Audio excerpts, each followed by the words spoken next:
Minamahal kong Maria Clara.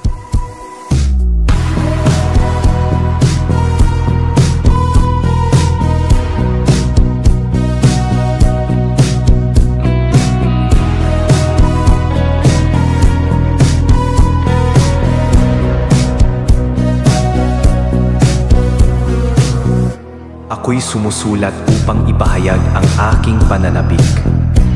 Bawat araw na lumilipas, ikaw lamang ang aking naiisip. Naalala mo ba ang ating mga lakad sa hardin? Ang bawat tawa mo'y musika sa aking tenga. Walang yaman sa mundo ang kayang tumumbas sa mga sandaling kapiling kita. Isang tingin mo lang, nawawala ang lahat ng pagod ko. Ang simpleng hapunan natin, ang mga bulaklak mong pinipitas, lahat iyon dalisay na alaala. Paano kung hindi na kita muling makita? Paano kung ang mga liham kong nito na lang ang tanging maiiwan sa'yo? Huwag mong hayaang pawiin ng lungkot ang alaala ng ating pag-ibig. Ang bawat patak ng luha mo ay tila sugat sa puso ko.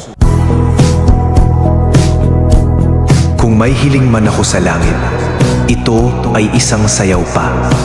Isang gabi, ikaw at ako sa ilalim ng mga bituin. Doon, walang humahatol, walang distansya. Tayo lang at ang musika ng ating mga puso. Minsan kong tinanong ang langit, nararamdaman mo rin ba ang pag-iisa ko? Ngunit alam kong kahit magkalayo tayo, iisa pa rin ang ating langit.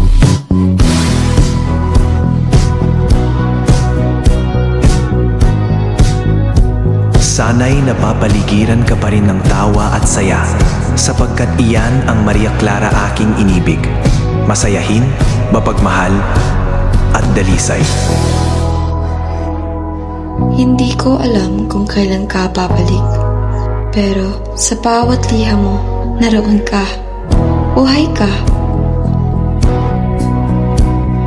At sa puso ko, ikaw pa rin.